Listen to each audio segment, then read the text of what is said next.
Welcome to the Live Big, Lift Big podcast. I'm going to be your host, LCK, and I've got my co-host, Alex Maclin, who did not on our first episode. I thought you were going to chime in with your trademark, hey. And then you left me hanging. I was like, bro, come on. I've been waiting for this.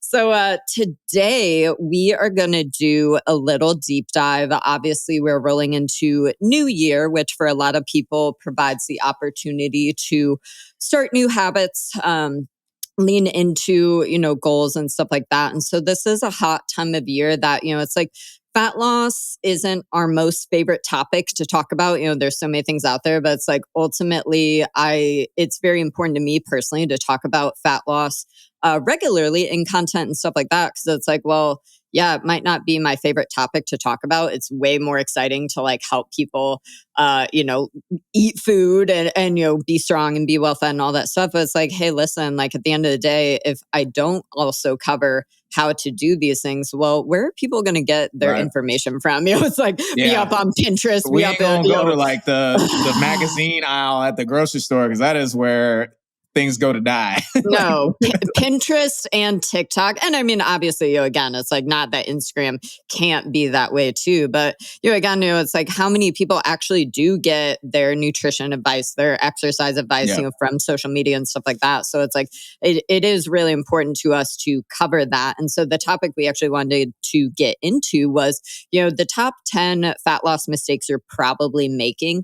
And again, these are just things that, some of them are more simple. Some of them might be a little more sexy and complex, but it's like ultimately, hey, listen, if you're going to be doing the thing, if you're going to hit it and quit it, here's the stuff to lean into. Right. But also, again, it's like how many people, unfortunately, right? It's like, it's why I'm so passionate about talking about nutrition stuff is it's like, we go to school, we graduate, we get degrees, but it's like we come out raw dog and we don't even know how to do taxes. We don't know how to, be responsible with our money and, save and stuff like that. The same thing, it's like, when did we ever get discussion on how much food to eat, let alone hey, I have this goal, whether it's, I want to be a badass athlete and, I want to look a kind of way or perform a kind of way.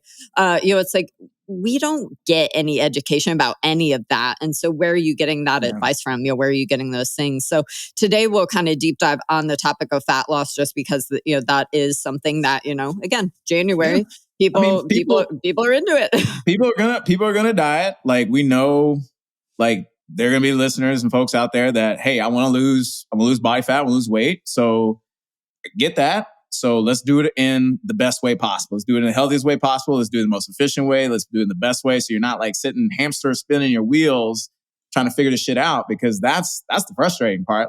Sitting there trying to do stuff, the shit ain't working, Or I would beg to say too, it's like the number of people that do get to where they're trying to go or get in the direction they're trying to go and then gain it all back, right? When we actually look at research, it's like people don't necessarily have an issue losing weight. They have an issue losing weight and then keeping it off. But it's like, well, yeah, that makes sense, because it's like how many people will white knuckle through, the New Year challenges or white knuckle through all these things and then go YOLO and eat it at a later day. I was curious, Alex, because you've got about 50, 55 clients, give or take.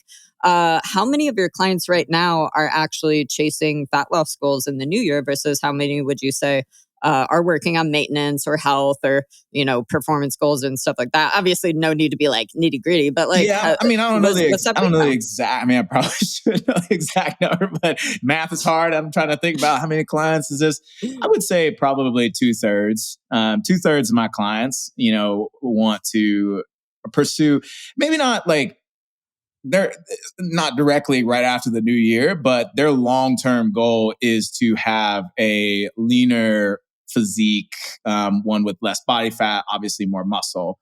So, I think that's generally what, 95% of people probably want, to have, a body that is lower in body fat, more muscle. Because, if we think about it, that is going to be an athletic physique. That's going to be very capable, probably going to have better health markers and things like that. So it's not just all for looks for a lot of people. It's a lot of it is for better health. So Well, and also too, it's like, I think ultimately what I always tell people with nutrition coaching and stuff like that is it's like, hey, listen, like, you already tried stuff and it didn't work, which is how we're here today, right? Like nobody just wakes up and is like, yo, I want to drop, 150, 200, $300 on one-on-one coaching. Like nobody wants to spend that money, but it's like how people start, doing one-on-one coaching is it's like, hey, listen, like I've been trying to like DIY my nutrition, my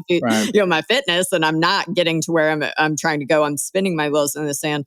So you're at that bottom of the bucket where you're like, okay, well, like I guess I need to like pay my way to to get where I'm trying to go. So it's like nutrition coaching is so powerful in that way because it's like you can give people the tools they need for life. Like I actually just got the most gangster DM the other day from one of my longtime clients. And so, it was like we worked together for probably 3 or 4 years. And so she was a little bit older, but was kind of going through menopause. Was really passionate about surfing, just like badass, like Florida, person, stuff like that. And so it's like she messaged to just say, hey, I was thinking of you. It's the holiday season. Like I'm about to retire, but I was just chiming in to say, thank you so much for like all of the tools that you gave me all these years, because fast forward, like I finally did get to where I was trying to go and I stayed there. And like you helped me build, again, it's like you helped me build my dream life. And here I am. And I'm able to go do the things that I'm passionate about, like surf and travel and do all these things because I'm not worrying about what I look like, or I'm not worrying about exercise and my body and all that stuff. So it was like literally like, I'm scrolling through my phone with like tears in my eyes. I'm like, fuck, this is so awesome. Right. But truly, it's like, that's the fun part about nutrition and fitness stuff is again, like, how do we help you know what to do and what not to do? Because it's like, how do we shorten that A to B learning curve there? So, we're gonna jump into it, right? Let's jump into it. Dirty. Are we gonna tackle this? We're gonna attack this like number 1, number 2, number 3. Keep it. So like we were very clear about like we didn't want our stuff to be like scripted, but it's like obviously too you got to organize a little. So it's like we most importantly just want to make sure we didn't leave anything off. So kind of we'll just go through the list, and I wouldn't say these are particularly in any specific order. It's not like number 1 is more important than number 10. But it's just kind of a little list of things that we threw together of like, hey, these are like the really big rocks that we see people, kind of not bringing the A game on. So I think the biggest thing, it's like number 1 would be you're not necessarily in the best space to diet. I was 100. One of the people, over the years, it's like I coined the term, kind of earning your right to diet. So, if you think about it, right, it's like, well, if you hire a nutrition coach, again, back to that whole like, well, hey, like you're hiring a nutrition coach because you already tried dieting, it didn't work. So it's like, it's interesting because so many people think like, okay, well, I pay $200, I hire a coach. They're going to like wave this magic wand and, have some secret. And it's like, dude, nah, it's like ultimately we have to be in a place to do that. I love like making the comparison of like finances when we talk about a lot of nutrition stuff. It's like if we think of our body like an ATM, we can't just be making withdrawals. We can't just be dieting, 24/7, 365. It's like we got to be putting back in the bank, and putting in the bank looks like eating at maintenance calories, eating enough, for our activity and lifestyle and the things we love doing.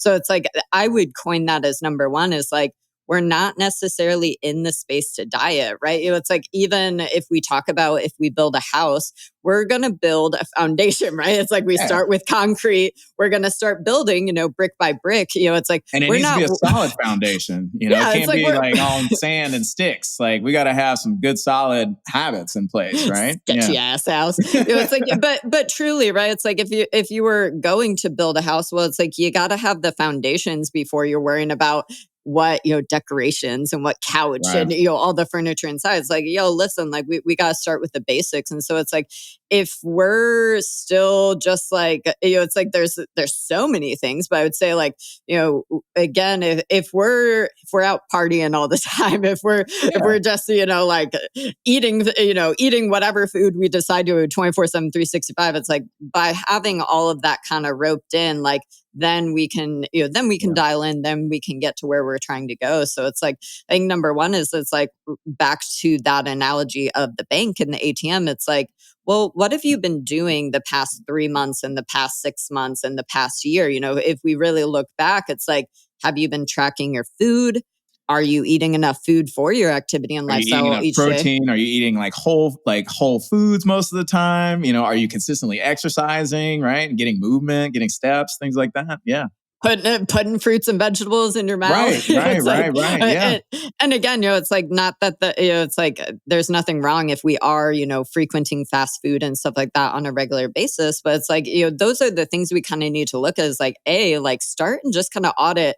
Well, hey, what does my nutrition look like? Yeah. What does my exercise look like? What is my actual lifestyle? Am I going to sleep? Am I getting enough steps during the day? And so it's like, that's where nutrition coaching always starts, is just with an audit. And so typically we suggest, hey, let's do 5 to 7 days. But it's like, I want you to start tracking your food. And even if the long-term game is like, hey, I don't want to track my food, totally fine.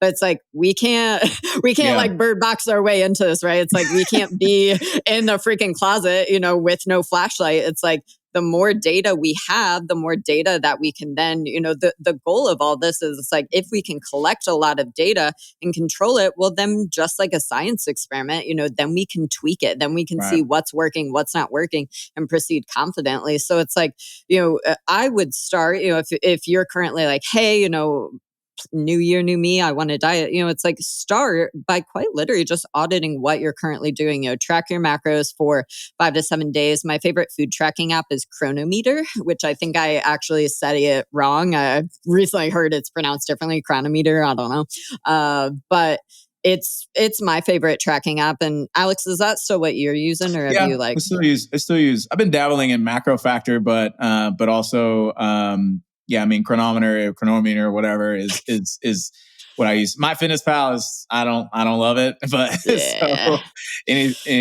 yeah. Rest in peace. So like 2016 Laurie that had like barcode scanner. I think for you got to pay for it now. So I mean that's trash. But yeah, I was gonna say that's trash, and it's like, man, I used to have such like a disordered relationship with the whole. You got to keep the streak alive. Got to keep the streak. I mean, you're keeping the streak with Duolingo, so like it's not like you do it different. Ding. Yeah.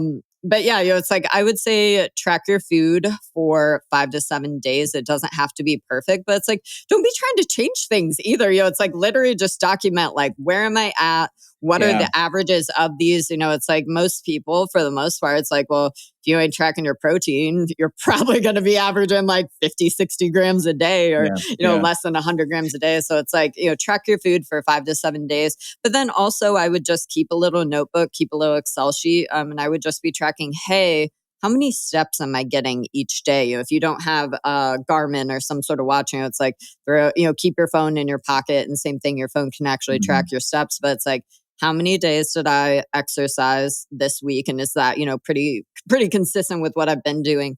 Okay, how many steps am I getting? How much sleep am I getting? But we want to basically gather like how much protein, carb, fat, and how much what fiber. Kind of foods are we eating too? Like, and again, like, we both of us are super, and we'll talk about this later, but both of us are super flexible on the eating. But I mean, definitely if you think about fat loss, like, again, like, we want to be able to eat like nutrient dense foods. And, if we're, like, if it fits, but that's probably not going to work long term. And I think a lot of these things, like establishing really good prerequisite work, is like, so that, you can lose the fat.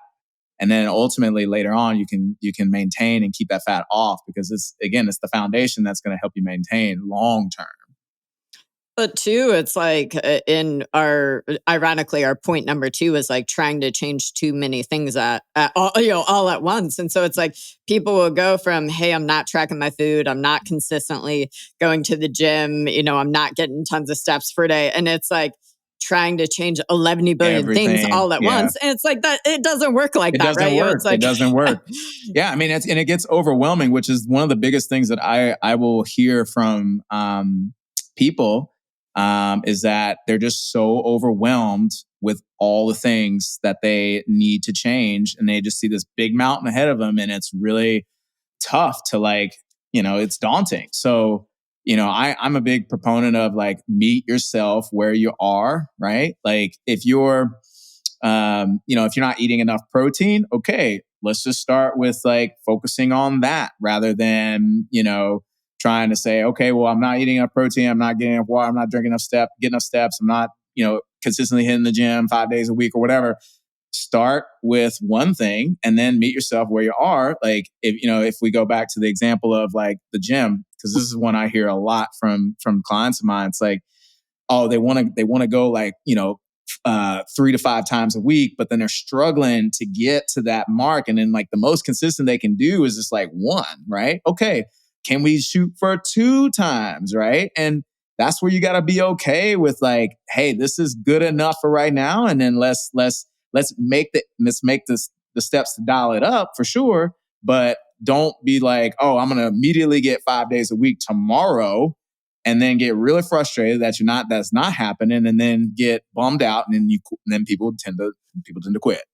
Well, and I think it's the thing, right? Is it's like people approach nutrition and fitness and lifestyle where it's like this on and off switch. It's like, I'm either doing the thing or I'm not, I'm not doing the thing. And so it's like, if we can think about it as more of a dimmer, but think about like if you have kids, like I don't personally have kids, right? But it's like I've coached enough over the years. I can tell you that, when you're working one-on-one with a coach, quite literally be like, hey, what is the one goal that you're going to commit to? And maybe there's like a second. And if it is, it's bonus points, right? But it's like literally, let's pick one thing, let's get good at it. Because again, it's like, it's back to this whole, like, if we can double down and figure out how to make something consistent and we can figure out how to do the thing, well, then it becomes something we're not putting energy into. It's like Alex was commenting the other day because it was like, it was Christmas time. And so Charlie and I like hit like a little 12 days of body weight Christmas that I come up with. And it's like, well, yeah, for a lot of people, they might not work out, the entire time during the holidays, during travel and all that stuff. And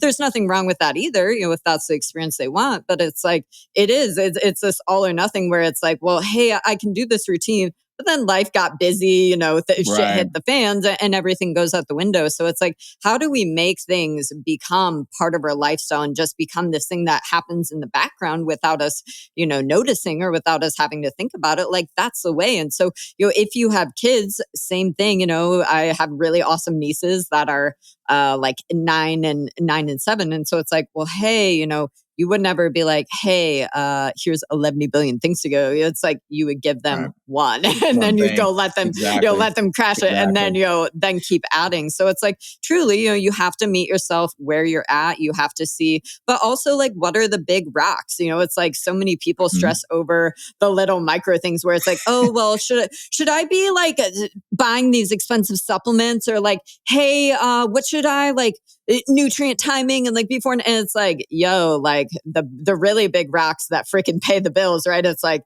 sleeping at night, consistently going to the gym, consistently getting steps, eating enough protein.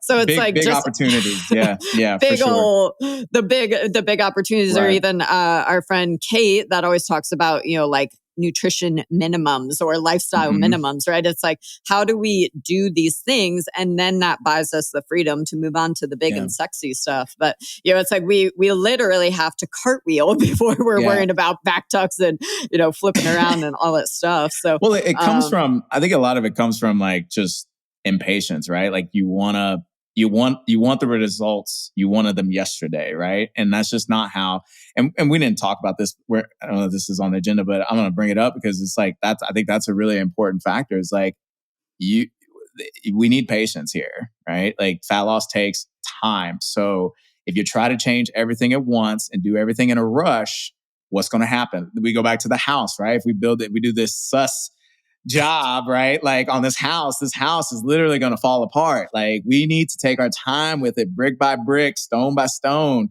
and really build something solid, something that's firm, right? And that's going to take time. Yeah, well, and it's just like, it's not sexy. Like, I think that's the biggest, if I could pass on one thing with nutrition, it's like nothing in nutrition happens fast. Nothing, it's like, especially if we're talking about something like fat loss, it's like, man, fat loss that comes fast is fat loss that don't stay. Like, that's for sure. Because it's like, again, even if you drastically cut your calories, we do all these things and we get there, it's like, it doesn't mean shit if you can't sustain it. So it's like, how do we do things consistently? Because it really is everything with nutrition. Fitness is putting little quarters in the piggy bank, every single day. We get to keep what we earn. That's it. We get to keep what we earn. I love that. We just don't arrive to these outcomes over time. And truly, it's like the juice is in the journey. It's not in the destination when you get there, right? So it's like it's like, buckle in, right? It's like if you decided like, hey, this is a goal, it's like, it's going to take longer than you want. It's going to feel like you're making no progress, but like you gotta keep trucking along because again, it's like, if you're in it for the right reasons, those are the people that, again, stick with it and get from where they're trying to go. So, first one we kind of threw out was like, just, are you in the place to diet? Have you been dieting the past 3 months, the past 6 months? If so, well, again, we can't keep withdrawing from this bank, like more than likely. So it's like, hey, it's like, yeah, it might be the new year. Yeah, you might, have all this motivation, but hey, double check yourself, and again, let's start actually auditing, well, what do things look like? What person do I have to show up as to arrive to my goal, right? It's like, that's something I think about all the time where it's like, if we can step into that identity of, hey, it's like, I want to be somebody that is super fit, super in shape, living this healthy lifestyle where it's like, well, what would the habits of somebody that lives that life I want to be? What are those and how do I start becoming that person? It's like we have to show up as that person before we can be that person. 100%. And so, as auditing and assessing again, is just like, where's nutrition at? Where's fitness at? Where are all these things? And then continuing to compound. Again, number 2 is just like trying to change too many things all freaking at once. Again, it's like consistency is the killer and it's not sexy, but it's showing up on the days that you don't want to, you don't feel motivated. It's like, when things just become something that we do because they're a part of our life, like that's truly the secret sauce. So a great thing to add on to what Alex was saying too, it's like, even with, if you've identified something as a problem area for yourself, again, not going from A all the way 0 to Z 100 on that. or 11, right? So it's like, you be you lurking on, my social media and, you see, oh, hey, this is how much protein you should be eating a day, aim for 0.7 to 1 gram per pound of body weight. And you're like, well, shit, I track my macros and I'm averaging 50 grams. Yeah. Well, maybe don't go to the ultimate goal of 150. It's like, well, hey, like if this is what I'm doing, breakfast, lunch, dinner, this is what I'm averaging. Well, hey, can I go, like, what's the next step up? Hey, can I like get 20 more grams? Can I go up from 50? Can I go to 70? Hey, okay, like I'm smashing 70. Now this next week, I'm going to take it up. It's like, again, that builds momentum. Sexy. But it builds momentum. It gives you wins. It gives you wins and encouragement. Yeah, that's motivating. Motivating, it comes from doing, right? And being and feeling confident and feeling like effective, self-efficacy, right? Yeah. Well, and it's that whole too, it's like if we're feeling anxious about something, like the cure to anxiety is action, right? So it's like we just have to like start making changes, but also, make sure in those micro changes that we're taking tiny steps, not being big steps. Number 3, Mac Daddy, what we got? Being too strict on food choice, which is, what is every 5 years there's like a new nutritional boogeyman, like demon, like, and everybody, and it makes sense, right? Like, hey, like carbs are bad or this food's bad, right? And so I shouldn't eat it. And if I take it out, and it does work, let's acknowledge like some of that stuff does work for people, right? And at least in the short term. But the problem is in the long term, that's really hard to sustain. And because the thing is like, what if you actually like that food, right? And then you remove it from your diet for a short period of time. And then as soon as you're done with the diet, like can't wait for this diet to be over, you go right back to eating the foods that you had taken out. And oftentimes what normally is like human psychology, right? Like whatever we say we can't have or we restrict ourselves or make scarce, we want more of it. We want to hoard it, right? And so that's the thing. Like if you're, I'm not saying that like, there's definitely the opposite coin of that. It's like, hey, whatever fits, right? Whatever fits your macros or fix your diet. Like you can eat pizza, donuts, ice cream, whatever. I don't think that that's really the main thing. That's really good either. We want to find like that balance point, right? So we don't want to be super, super strict and restrict a bunch of stuff, unless it makes you sick or you don't like it, right? But we also don't want to say like wanton, just eat whatever you want. It's finding that middle ground, that well-roundedness with your food. Well, also think about this, right? It's like ultimately in the nutrition and the fitness space, however sexy something is means it's more profitable, right? It's like there is definitely that weird human characteristic where it's like, if we have to suffer, like we want it, right? So it's like, I think like 75 days hard is like a perfect example. It's like, why do people end up doing it? Well, fuck, man. I'm not a big proponent of it. Obviously, it's like take rest days and like, it's probably not the fastest track to, having good harmony with food and exercise and stuff. But it's like at the end of the day, it's a challenge. And 75 days later, you feel like a badass because you did this thing you set out to do, right? And it's appealing, but long term, can it work, right? Yeah. But like, think about again, it's like how many people are profiting off of whatever it is they're selling you. It's like that's been the tough thing for coaches like you and I is it's like, dude, the sexy stuff that actually works is the stuff that doesn't sell. Like it's not the stuff that's, it's not sexy to be like, oh, hey, you want to like achieve fat loss? Well, like, hey, eat enough protein, eat fruits and vegetables, like move your body, sleep. And like, that's not sexy, but it's like, well, hey, you know how you can achieve massive fat loss, super fast. And it's like, well, over the years, we've seen fat'll make you fat. Like that was the 90s, right? Like God bless all of I wish I'd get an email one day, kind of like the old like commercials where it's like, hey, if you were a victim of eating low fat diets in the fucking 90s, but it's like, conversation. right. But it's like, man, like what was the meme that was circulating recently that it was just like, can we address the fact that was it Special K like made a diet where literally you just ate Special K breakfast, lunch, and dinner? Like, holy shit, right?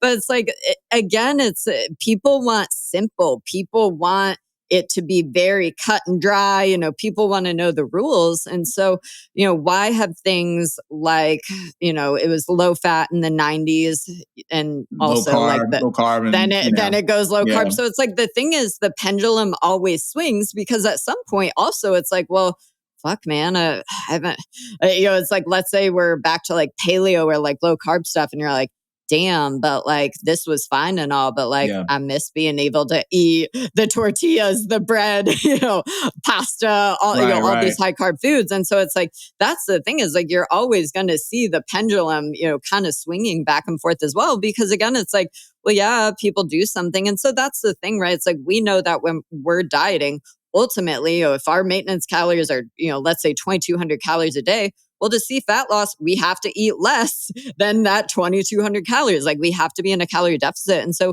it's not that any of these special diets, there's no magic bullet here. It's just, well, they all work the same based on the same principle. We're getting rid of hyper palatable foods that people probably love and are probably overeating. It's like, again, like keto and intermittent fasting are forever like kind of doing this. And, it's nothing new. Well, it's like, well, intermittent fasting, we have a shortened window of eating of which we can eat our food. Less meals per day, so you eat less calories, right? Yeah. So same thing, it's like, why does keto work? Well, keto, we define that as we're going to be super high fat and, pretty low carbs. So it's like, well, yeah, if you're somebody that you were eating pizza, you were eating burger and fries, all these things. You cut all that out. You just removed these foods that have a lot of calories from your diet. You took them out.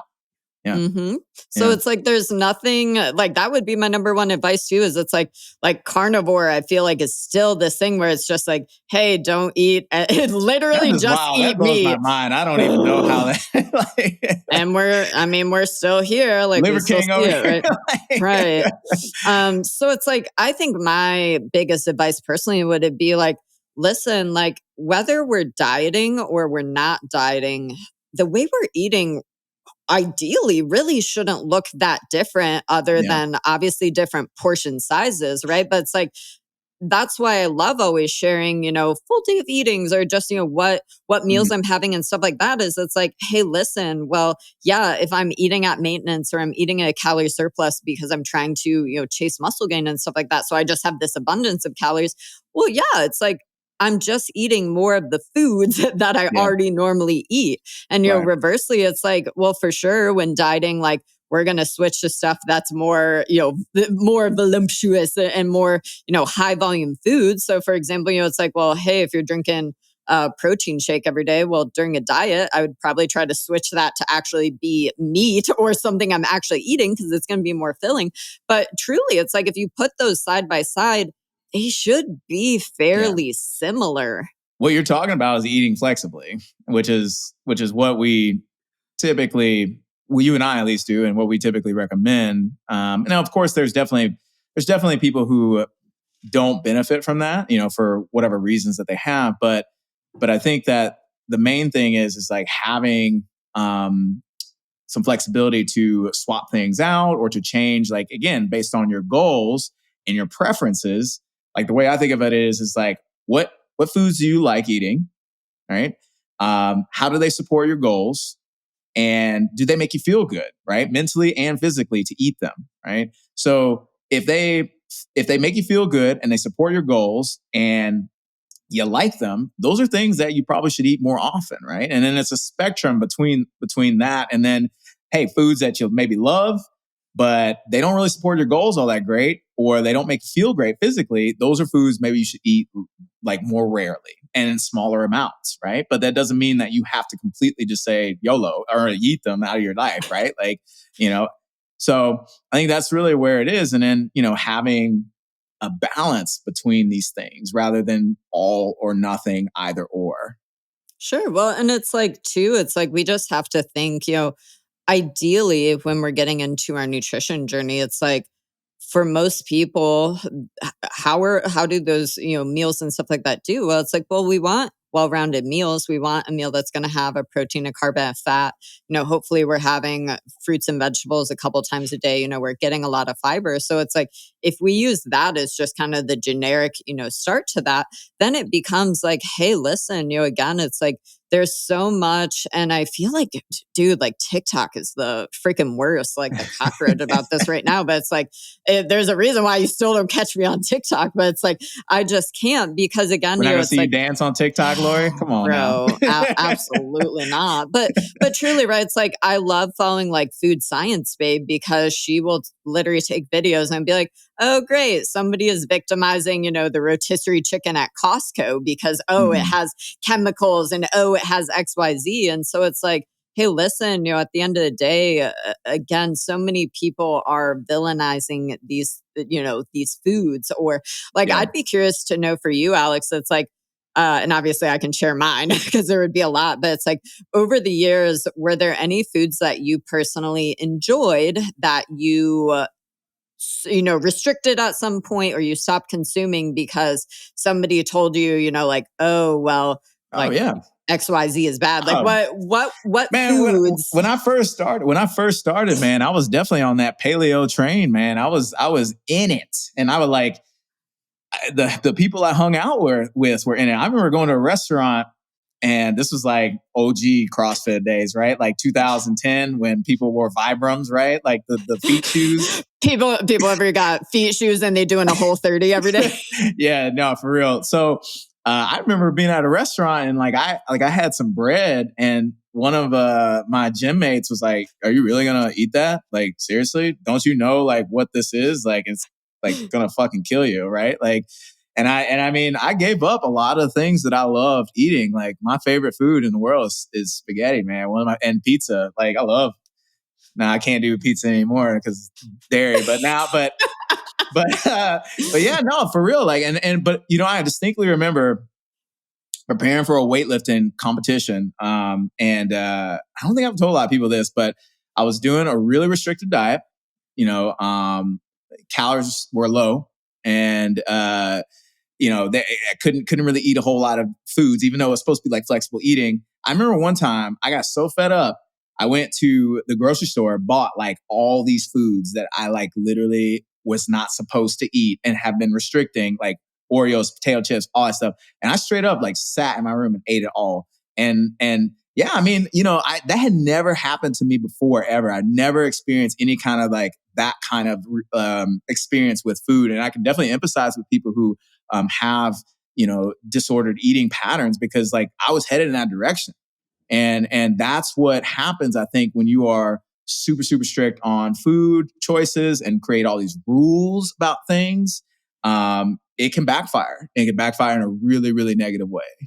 How many clients would you say over the years have you worked with that were coming from kind of like that, hey, I'm paleo or I'm low carb? How many clients, again, not looking for like a specific number, but it's like, would you say majority of people come to you having similar things where it's like, yo, I'm afraid of eating carbs, or I'm afraid of eating? So many people are afraid of eating something. Like it doesn't matter if it's like carbs or it could be fats because they, whatever, or, there's always something that's out there that's being pushed as a boogeyman, right? Like right now, I think it's like seed oils, right? Yeah. And so like canola oil. Yeah. So there's so much out there of that. And the thing is, the truth of the matter is that again, like one, we don't know a whole lot of stuff, but two, it's like if we can't expect, if we like something and we enjoy it and it makes us feel good, fine. We don't have any issues with it, and it can support our goals and support our health. Then yeah, maybe that's something we should eat. And maybe if you don't feel comfortable with eating it often, okay, eat less of it. But if you sit there and say you can never have it again, that's where the problems typically come to fruition. Well, and also think about it, right? Like how much messaging is there that, and again, like back in the day, like I fell into this too, but it's like the whole concept that, oh, food is just fuel, or, food is this just one thing. And it's like, well, the reality is though, when there's a lot more to it than that. Yeah, like when we take food and we try to put that restriction of like, oh, food is just fuel. Well, no, like especially around holidays or stuff like that, is like, food is connection, food is tradition, food is culture. Again, it's like if something brings you joy, let's keep eating it, right? And so it's like, it's so tough because there's like levels to nutrition, right? And so it's like, well, who are we talking about specifically when we say like, oh, well, it's like there's no good or bad foods. And it's like, well, truly, it's like so much of nutrition coaching is figuring out what are the things you enjoy that bring you joy and how do we keep doing those?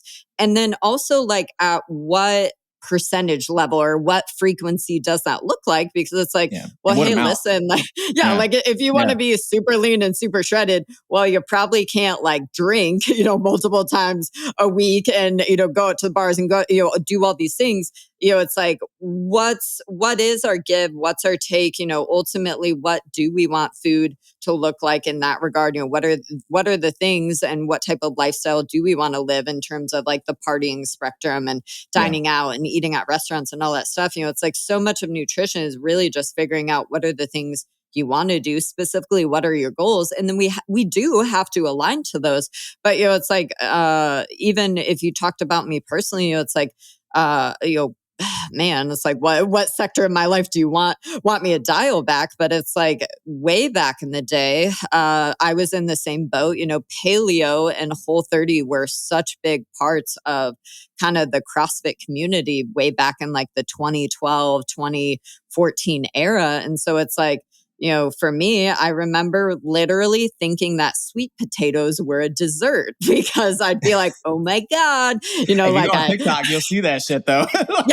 Like 100, like everything is cyclical, right? But it's like, everything I was doing at the time was so high fat. So it's like I was eating so much nut butter. I was doing bulletproof coffee. God freaking bless that sector of life, right? Like blending butter and MCT oil in your coffee.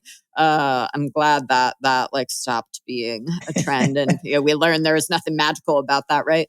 But it's like I definitely align with spending a big sector of my life being afraid of eating carbs, and then with that came, well, okay, I'm doing all this high intensity exercise. I'm training for hours and hours on end, doing this 5-6 days a week.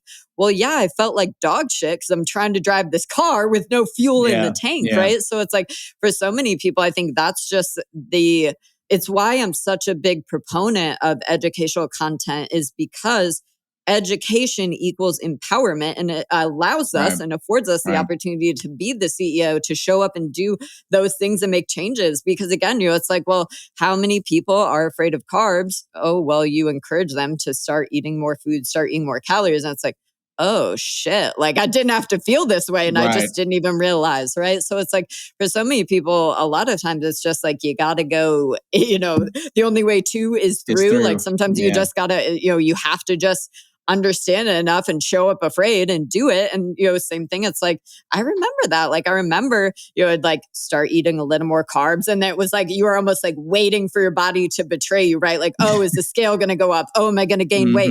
And then you see, oh, well, actually, I ate a little bit more carbs and I feel a lot better. I still don't feel great, but I do feel better. Like maybe we're onto something. It's like, understand that nutrition is so personal and that it doesn't matter what other people are doing. It's like everybody is going to have individual variances on how many carbs they eat in a day, how much fat they need in a day. All of these things, like nutrition is so individualized. So it's like, you just got to get started. Like you got to get messy and then you have to start testing. It's like, if there's one thing I do appreciate about my nutrition journey over the years, it's that I've literally tried everything. It's like, if I go back to college, well, it was the era of like 100-calorie everything, right? It was like the little 100-calorie, I was going to say the little 100-calorie snack packs. And so it's like, I remember like at the time I wasn't like woke about my nutrition, right? It was like, okay, I know that macaroni and cheese and ramen and Subway sandwiches like ain't doing the dirty. Okay, so like let's try to do something different. So it's like I fell into the market of I was buying Special K cereal. I was buying all these low calorie, 100-calorie, this and that. Well, fast forward over time, I feel like shit. I keep like unintentionally overeating because, well, yeah, now I can recognize that surface level, I wasn't eating enough food. So compounded over time, you're going to the gym, you're being active, you don't have enough gas in the tank. Well, guess what, right? It's like your body is going to auto-correct that because your body has one job. Your body says, yo, keep your ass alive. I keep your ass alive, right? So it's like, here I was, I kept having this overeating. And at the time, I even identify with the whole like, oh, actually, like I binged yesterday or something. It's like, well, yes, that's a whole nother, topic for a different day. But it's like, well, how much of that accidental overeating or that uncontrollable eating also happens when we're just consistently under eating or we're trying to hit, a certain calorie target that doesn't serve us. Cutting calories way too fast or too aggressively. And yeah. And so it's like, fast forward, like, okay, I feel like shit. I'm eating all this low calorie stuff. And I remember one day I was finally just like, hey, listen, like, this ain't it. Like, I'm just going to go buy regular bread. I'm going to go buy like literally regular everything. Right. So it was like, I just went and I stopped trying to make everything diet or low calorie or whatever. And there was like, oh shit. I'm just not hungry now because I'm eating less processed stuff. I'm eating more, whole foods that are also higher calorie. And oh, well, now I'm not, having these accidental overeating things. So it's like, how much of that, that's so common, right? It's like for so many people, we don't know what our maintenance calories are. We don't know how many calories we need in a day to support the things we're doing because that target is always moving. It's always changing. It's always changing in, relativity to all of our stuff. So it's like, same thing. It was like, I went through the sector of, I did 2 Whole30s. And I remember both times that I like signed up for them at the CrossFit gym, it was like, yeah, January 1, I'm going to do this. And the same shit would happen. It'd be like day 10, day 13 or 14. And it would just be like, you'd like fuck up one meal and then and then keep going. And then you just be like, oh, well, I guess we're not doing this. And same thing, it's like, I would keep like trying to be like, oh, you just need to be more motivated. Oh, you just need to get back on the bus or whatever it is. And then it was like, well, fast forward now I realize, well, bless it, LCK. It's like, here you were, again, a super active individual. And I do think that, again, it's like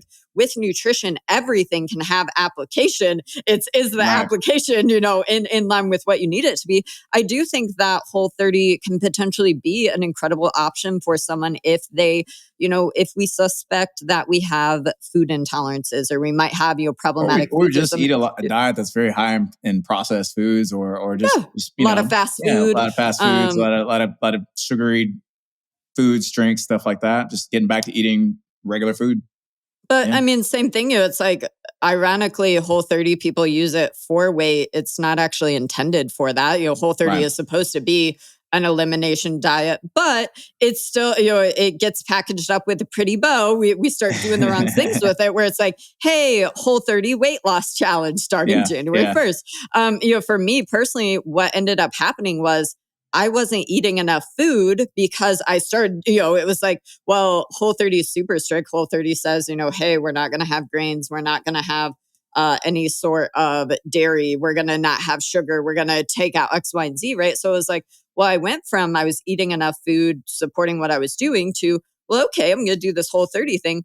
Well, then I started under eating, not knowing it, right? Like this was like before I tracked my macros, but it was like, well, I ended up under eating. And that was why, I started failing the challenges. It's like, well, again, compounded over time, the things that, again, we restrict, we take away. Well, yeah, you freaking want them, even more so, right?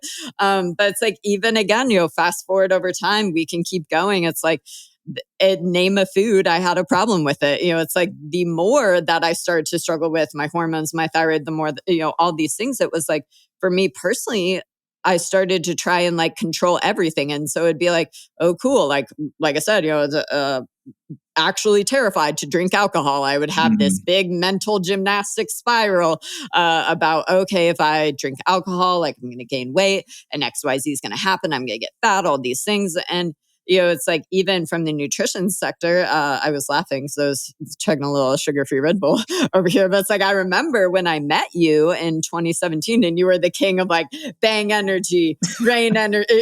Is it just rain? Is there any other name? Yeah, it's rain. Yeah.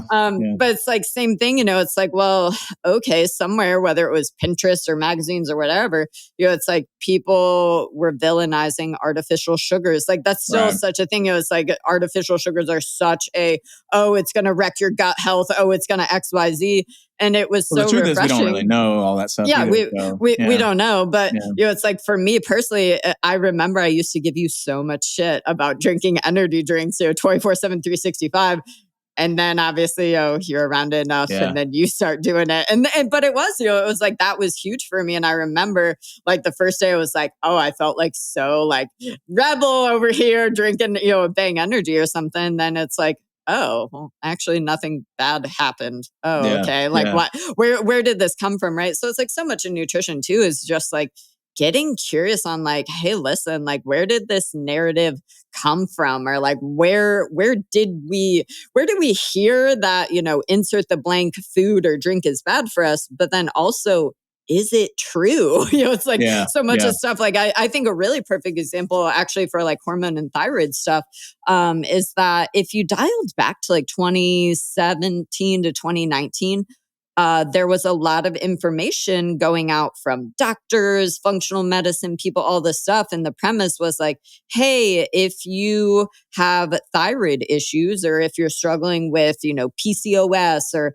hormone stuff, hey, you need to go gluten-free and dairy-free. Like these two things are really bad. And these two things, like you can't have good thyroid levels if you eat gluten and if you're smashing bread and pasta and all this stuff. And so it's like, okay, well, as somebody that was struggling with my thyroid, struggling with, my hormone levels and estrogen and testosterone and all this stuff, it's like, you best believe I went gluten-free, I went dairy-free, I went fun-free.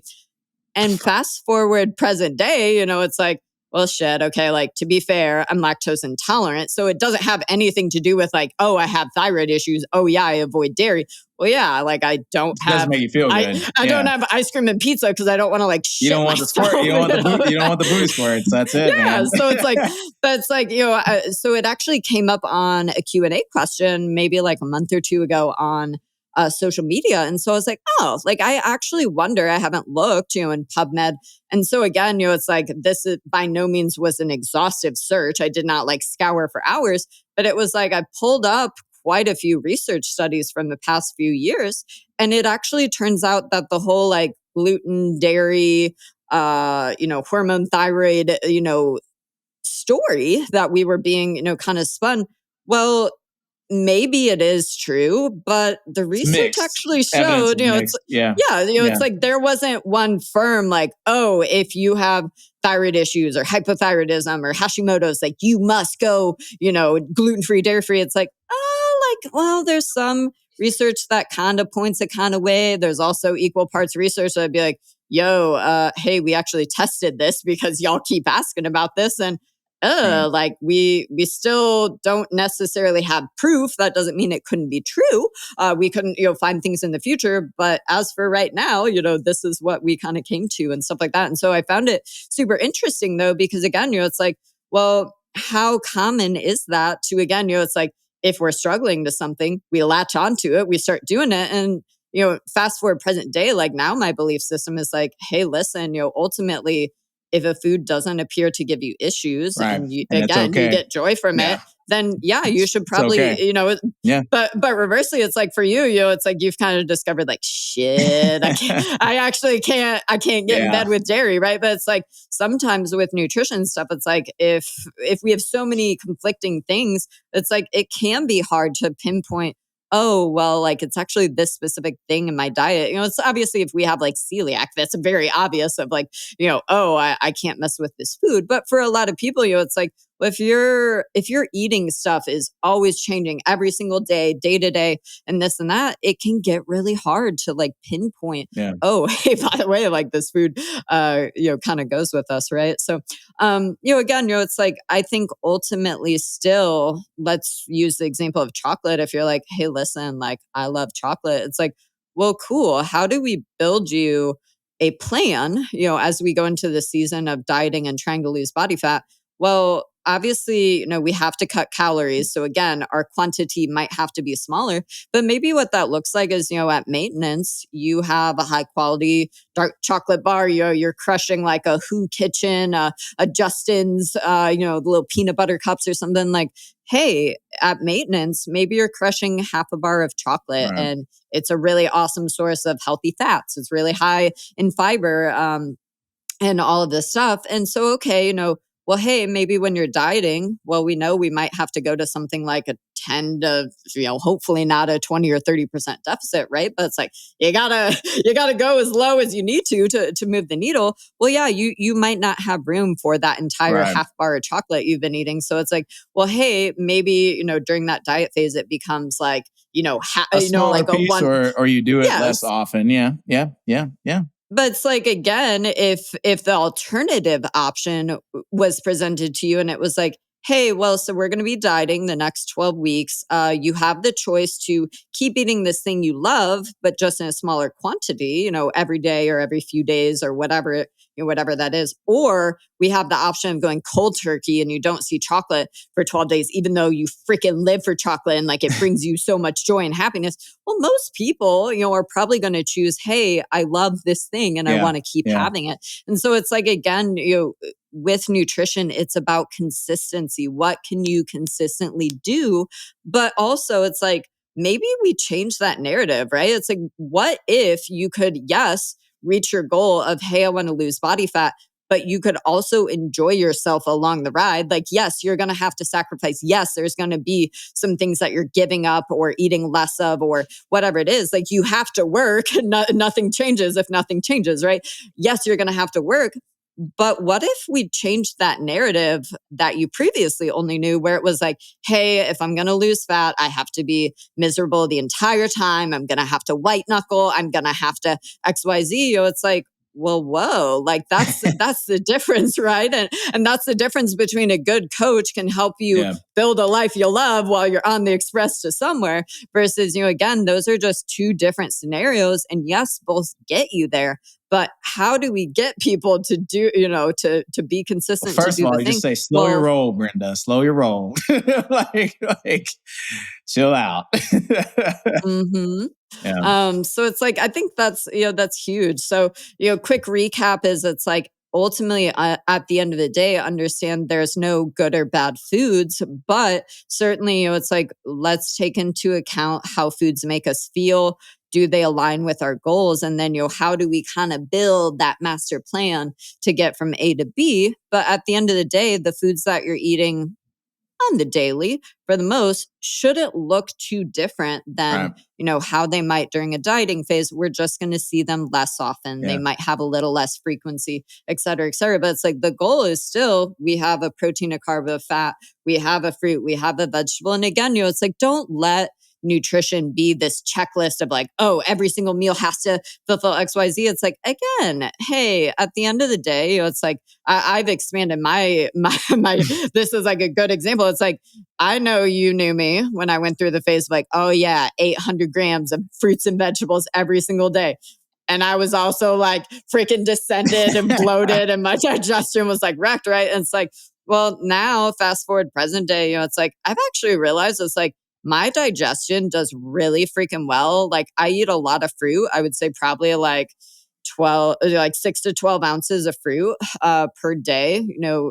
It's an easy way to get in fiber. Again, I enjoy it and stuff like that. But it's like, I really, again, it's like 2017, 2018 would be like, oh my God, LCK, what are you doing? You have to eat 11 billion vegetables. But it's like, dude, I literally aim for like, can I have a vegetable or two a day? It's like, you might see some asparagus. I love doing like bell peppers in my breakfast or something. But it's like, again, it's that difference of it's like, oh, I have to do this thing, fucking up my nutrition if I'm not eating all these vegetables. And it's like, oh, well, actually my personal gut and my digestion is actually really happy and like really on point if it actually looks that way. It's like, again, I'm sure that on social media that would get shamed because again, it's like old me would have shamed me too.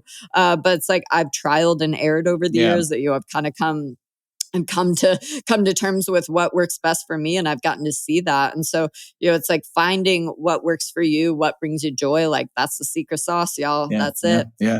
But again, it's like if you're living in that world of eating clean, oh, I have this excessive restriction. Well, again, just understand that it's like you're going to live that life of battling with, food cravings, mental gymnastics, unintentional overeating. Like, again, it's like, I cannot recommend enough. Like a nutrition coach can't wave a wand, but we also can't work out of scope. It's like at some point, if we are super disordered in those food habits and those food ways, please, like if there was one thing I could do sooner in my journey, I wish I would have seen a therapist. I wish I would have I wish I would have dove into all of that sooner because I spent reversely, I was doing the other. It was like I spent so many years struggling with food, with exercise, with my body when I really just had a lot of, again, these personal narratives, these mental stories, these things that, these biases and all this stuff that left compound over time. It's like, I wish that I would have seen a therapist sooner because a therapist, again, has those tools to help you dive in. We can journal, we can start to assess, again, where did this narrative come from? Is it true? And most importantly, like, how can we start working towards the alternative? Yeah. Right. It's like, that's so huge. And I think that's something that, again, it's like, I hope that mental health continue just, seeing a therapist, seeing somebody regular. It's like, there are people out there with the skill set to help with that. So please don't be afraid to hire, a registered dietitian that specializes in eating disorder. Again, a therapist that specializes in that specific topic of, body image and food and all of that stuff, because those are people armed. And I think, again, to understand therapists are just like relationships. Like sometimes you got to date around. You got to shop around for the right one for sure. I mean, so yeah. You ain't going to strike home on the first one, but it's like a good person, it's like you'll be excited to talk to them. They'll be able to have that skill set that helps you. Yeah. So obviously, number 4, we had actually jotted down is not eating for volume. And so what that would basically mean is, again, I kind of actually breezed over this earlier, but it's like if we, let's use the example of protein. If we are relying on a protein shake or protein bars and things like that. Or protein bars to hit our goals, well, that's going to be something that's very fast digesting. It's not going to be super filling. And so if we could swap that out for, again, a protein source that is more volume or more filling or more satiating, well, again, it's like ultimately to diet, we have to eat less than our maintenance needs. So how do we not feel hungry in that process? Well, okay, it's like we start looking at things like protein shakes, protein bars. We start looking at, well, hey, if we're having a fruit and veggie smoothie per day, what if we had an actual plate? Yeah. What other ones? Because I feel like you're the king of this. What other? What would you add to this? I used to make a game out of how much actual like food I can put on my plate for the least amount of calories. This is back then when I was like definitely trying to be as shredded and lean as possible, and I would not recommend because you're eating a lot of like vegetables and a lot of fiber in your diet, and if you want to go walk around and what you're saying is that you were smashing a lot of cauliflower and cauliflower tastes like you hate yourself. A lot of cauliflower rice, a lot of that. But so here's the thing, like that has application, right? Like if I have somebody on a diet, on a cut, right? And especially, and we'll talk about this too, is like sometimes you got to go a little bit lower in calories to elicit fat loss, right? Sometimes we just have to do it, or maybe you want to get leaner. Then you need to create deficits because your body just, you stop losing fat after a certain point, at a certain calorie level. So we got to go a little bit lower. So it gets really hard to eat, denser calorie foods. So you got to eat a little bit foods that have more space, take up more physical space, but they have fewer calories. So like, that's where like eating lots of vegetables, doing hacks, like you'll see these hacks, right? Like these volume hacks where, you have rice, you have regular rice, and you do like half rice with cauliflower rice, things like that. But, again, the point is that like, if you eat for volume, if you do that for the most part, then you'll likely not be as hungry because you just have the food physically taking space up. And the biggest killer of people's diet efforts, I would say, is just flat out hunger. Because, you get hungry, and if there's cookies out or whatever is out, like we're probably going to eat it, or probably going to eat more than we need to. So if you can eat, a fewer amount of calories and then still feel full, that's the optimal way to do it. And you do that by eating more volume foods. Now, I would say like sometimes you're just not able to do that. Like, like this is where we got to be flexible. Like, what if you're out and about on the go? You're not going to have like your plate of like vegetables and protein out when you're out somewhere with your kids, at soccer, right? So that's where I think it is helpful to have those kind of lower volume or convenient foods. But any opportunity that you can get to eat a very high volume meal while you are trying to in a fat loss phase, I would suggest doing that. Totally. I mean, ain't nobody want to walk around like a Snickers bar, right? Like we don't want to walk around hangry. So it's like quick recap on all of that would just be, if you were comparing, hey, I had a slice of pizza, a chocolate bar, and a Frappuccino from Starbucks. Yeah. Well, that's going to be a different level of filling than, hey, for breakfast, I had 4 eggs, tons of fruits and veggies, like maybe some turkey bacon, and cauliflower. It's like, again, just like very loaded, very well-rounded meals. That's what we mean when we say like high volume or high calorie foods versus three like Oreos low is the same calories. 3 Oreos is the same calories as like a whole big ass bowl of strawberries, right? So like pick your choice, right? Which one do you think would fill you up a little bit more? Is it, wasn't Jordan Syatt the one that he would like eat an entire watermelon every day or something like See, that would kill me too, because I apparently turned 35. A lot of things you just can't eat anymore. And that would straight up destroy me now. So, but yeah, watermelon, something. It's like lots of water, lots of fluid. It's a high volume food. I actually wrote a blog a long time ago that's all about eating for volume. I should repurpose that and bring that back out of the dungeon of my blog. But yeah, it's like, so quick recap, eating lots of fruits and vegetables, getting a lot of fiber, making sure you're drinking enough water. Those are all things that are going to help you feel full and therefore able to consistently hit your calorie targets and do the thing. Lastly, and I think this is actually one of the biggest mistakes we see, is cutting calories too fast and cutting calories too aggressively. And so understand that ultimately you have to go as low on your calories as you need to see weight loss. But that's not the goal, right? Like if you're eating 2,000 calories, we don't drop down to 1,000 calories because we know, fat loss is going to happen. The magazine in the store told me to. But again, back to the real goal when dieting is how much food can I possibly sit on so I can consistently hit that goal and be adherent and create that deficit. And so how we do that is incrementally over time. We say, okay, if my maintenance calories are, 2,200 calories, well, I'm going to start with a 10% deficit. I'm going to drop my calories and then I'm going to hammer that goal over and over. 2 to 3 weeks later, we're going to assess and see what's happening. Right. And so, hey, has the scale moved? Understand the scale may or may not dictate. So also how, are there changes in pictures? Are there changes in measurements? Because again, the scale's not always going to tell the full story. I remember I had a client that she lost 10 pounds. And when you put the picture side by side, it was over the course of, we'll say like, probably 10 to 12 weeks. And it was like, it looked like she had lost a significant amount of weight.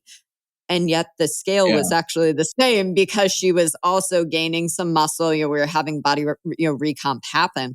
And so, it's like, don't always rely on the scale, but, okay, 10% deficit. We have that data. We've seen what happens 2 to 3 weeks later. Okay. If the scale doesn't do anything, if measurements changing, changed, right? Yeah. Let's go on to a 15% deficit and then rinse and repeat. But you also can go back up too if you find that it was too aggressive. Because sometimes people just, again, impatience or just not realizing, like you may have reduced too much and then you start getting really hungry. Because that's the problem with like cutting calories too fast. You start feeling really poorly because you're not getting enough food. And so, your energy drops, your performance drops, your mood drops, you're super hungry. In that case, I would say maybe go back up a little bit because you want to be cutting on the highest amount of calories that you possibly can eat. Also, too, it's like, I would be curious to know for you, at what percentage of a deficit are you personally like, hey, maybe we're not in a place to diet. Like maybe we need to dial food back up and like go back to things. What is that number for you personally? If we, and even with clients too, like if we've spent time at maintenance and like, okay, we're spending time at maintenance, we've been maintaining and stuff's not happening and we've cut like 20% off the diet, we gonna stop. Like, because the thing is that should elicit, like if we go lower, it's a zero sum game at this point. We keep going lower. We're going to keep getting it. The lower you go, the more restrictive your diet has to get because you just can't fit the things that you want to fit in there. How you feel starts going in the tank. Like you start having not a whole lot of energy and it just gets very, that's where people start to experience the most like diet fatigue is when calories are very low. They get sick of it. They're over it. And so, once we get to that 20, 25% mark, like if nothing's happened by then, we got to look at something else. We got to look under the hood. We got to evaluate. Maybe something is not maybe we're not, tracking as close as we need to, or something's going on, but that should not be the case for sure. So. Well, and also it's like for so many people, again, we decide we want to diet and we just like rip the Band-Aid and do the thing. But again, it's like, well, hey, actually, we had some symptoms that told us like we're not feeling like $1,000,000 before we started dieting. Well, we know that when we cut our calories, well, metabolism's going to continue to thyroid downregulate hormones and things like accordingly. that. Yeah. Your sex hormones. So it's like, were we in the place to diet before we ripped the Band-Aid? Bro, when I was like dieting pretty hard to get pretty shredded, man, I'll be like, why is my penis not working? Why is my wiener not working? And that shit happens. That shit happens. And when you start noticing that, you may have cut calories too low. Like you may have done it. Dude, that's so like I would say sex drive and your menstrual cycle and your morning wood, or again, like your on bedtime wood, whatever we want. Nothing going on. Spaghetti. But yeah, it's like there again, just back to the education, like you don't know what you don't know. But it's like if you follow people that do bodybuilding shows, that like that's the thing where it's like, hey, listen, like if you got a significant other and they're going to be showing their booty on stage, like you ain't get laid during that that period, right? Just curious, what's the lowest percentage wise you've cut to like be in a deficit? And I mean, obviously, and maybe even before you even knew better, right? Like, I think the worst one I did was way back. This was like 2014, 2015. I bought one of the templated nutrition plans from a very popular nutrition company. Okay. And I remember the big aha was it was when I started getting into macros and I actually macroed out like how much I was eating. And I will like give credit where credit's due, like the templates that they do present day versus, where it used to be way back in the day, totally a night and day difference. Like you ain't eating shit. But I remember it was like, it came out to, hey, you're 5'3", so you ain't eating much food. And it was probably like thousands. 1,000, that sounds about 1,100. Right. That sounds about right. Well, dude, fast forward, it's like, I know I need 2,200 calories, in a day. To be doing the thing, right? But it's like, I remember, again, it was like I was still very early in my nutrition journey, but I remember I felt like dog shit. And so I was about due, like I usually pull my thyroid, my hormones and all that every, I'd say 3 to 4 months.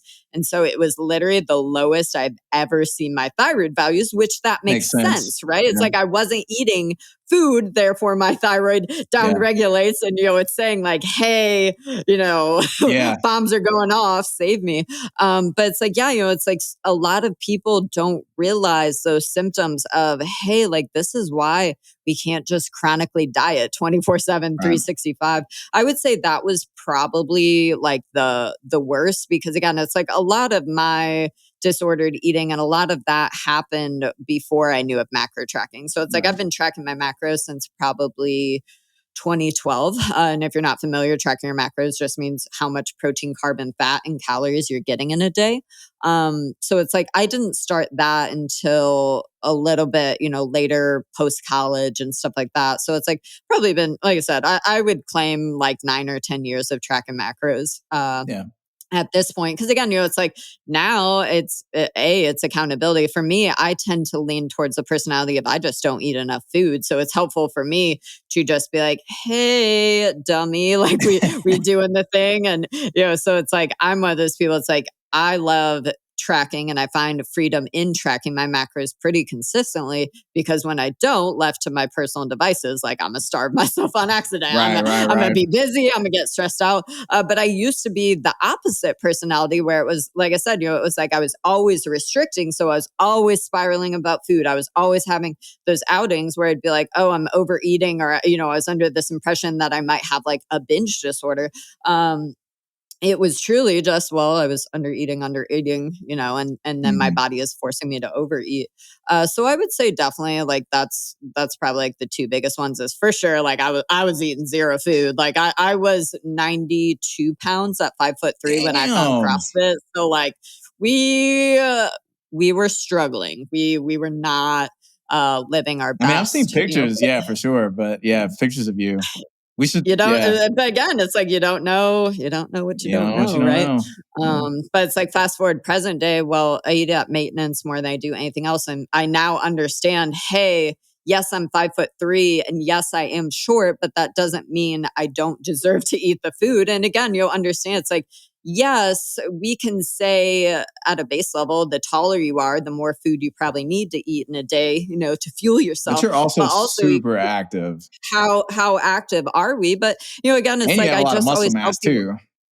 all the things, Yeah. but it's like, at the end of the day, it's like, please don't ever discount, because this was the trap that I fell into, was it'd be like, I would see these CrossFit Games athletes and it'd be like, oh, well, I'm training, 11 billion hours per day, 5 to 6 times a week, but they'd also be 5'8", 5'7", 5'9". And so it's like, well, hey, I'm not training that much and I'm a lot shorter. So I don't deserve to eat that many calories, and it wasn't until, again, I kept exploring and I actually tried it. I was like, well, shit, man. Like, actually, I just have a high it's like my baseline and my maintenance needs for whatever reason. And it's a combination of, yes, I have a lot of muscle after a decade of, lifting and training weights. Yes.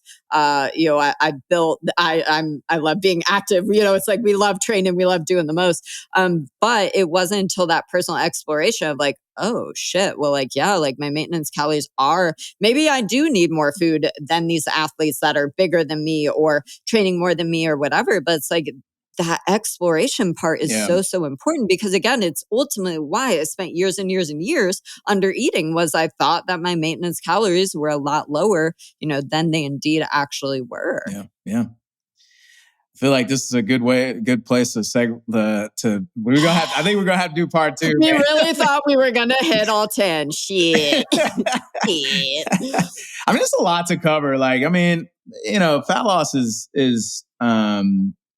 it's simple in the sense of like, it's straightforward, but there is a lot to it for sure, And it's so individual depending on where are you in your journey. Yeah. Are we trying to get you to stop going through, fast food on the daily and, Right. Perhaps drink once a week rather than multiple times a week, versus, oh, well, are you tracking your macros consistently and we just need to get you eating more food, or we need you, it's like, there's so much room for variance, which is, also, I love talking. So, I mean, we could be here forever. But so we'll definitely bang a part 2, because ironically, the later ones we had kind of jotted down to chat about are also pretty, like, very they're definitely strong. Spicy. Right, yeah. They're spicy, but they're really strong points. So we'll definitely hit a part 2. But Mac Daddy, if people want to find more of the goodness, where can they find you aside from on your Xbox playing whatever? I actually don't know what game you've been playing on Xbox. I've been playing a lot. I've been playing Borderlands 3. Finally beat without me. Well, come on. Well, we'll play. We'll get it. We'll get it together. Charlie was actually like, can you, because I've been playing Final Fantasy on PS5. And the other day he was like, hey, so can you like can we play a game we can both play? And I was like, well, I'd have to get another controller, but I also was just like, damn, but like the new Final Fantasy is really good. I mean, it's a single player game, right? Yeah. So yeah. Literally, a side note, this clip can go viral. Let's get some. That's like Alex and us playing video games during the panini and during shutdown literally saved my mental health. Like, I probably still wouldn't be here. We played Diablo and Borderlands. Diablo, Borderlands 2, Borderlands 3, but it was like the one thing I had to look forward to when obviously everything was so hard. Well, yeah, you can find me. You can find me at Instagram, Maclin, and then alexmaclin.com is my website, where you can inquire about coaching. I was going to say, what's the best way to find if people are like, yo, one-on-one coaching? I want to get some. My website, or just reaching out to me on Instagram. Just send me a message. I'm really good about responding to people, except for those people that like, hey, do you want to grow your following organically? Like, well, those people can kick rocks. Everybody, please send Alex feet pics, just like slide in those DMs with feet pics. Side note, it is 2023 and I've still never had somebody somebody slide in my DMs with like a picture of their wang. So like, thank you for your service. Now you're going to get them all, basically. Hey, I've been talking about it. It still hasn't happened. So it's fine. It's cool.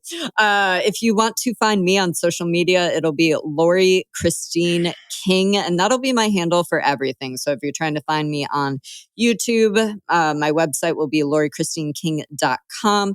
Obviously that on Instagram. But also, if you are interested in our workouts and you're looking for a really awesome program, to follow in the new year, can't recommend enough. It's like, the way I always explain it is like following LCK on Instagram is all the nutrition and fitness. And yeah, I get into like the beauty and some house, stuff and this and that. But it's definitely more like nutrition and fitness heavy on mine. But then on the Paragon Training Methods Instagram, it's definitely more kind of fitness focused. And it's a lot of movement breakdowns or, how to do things better at the gym and this and that. So it's like nutrition versus like the fitness. But we're always putting out, free workouts where I was sharing what we're up to and stuff like that as well. So you can follow us at Paragon Training Methods. And then our programs are available at paragontrainingmethods.com. But second podcast in the books. Part and two. Got a part two on the. We're doing it. So yeah. Doing it. Really, but for real, when we go to Egypt, are we going to podcast with like Sphinx in the background or something? 100. 100. We got to get the pyramids of Giza right there. Burning our asses off. Sunburning. Until next week, y'all. Later.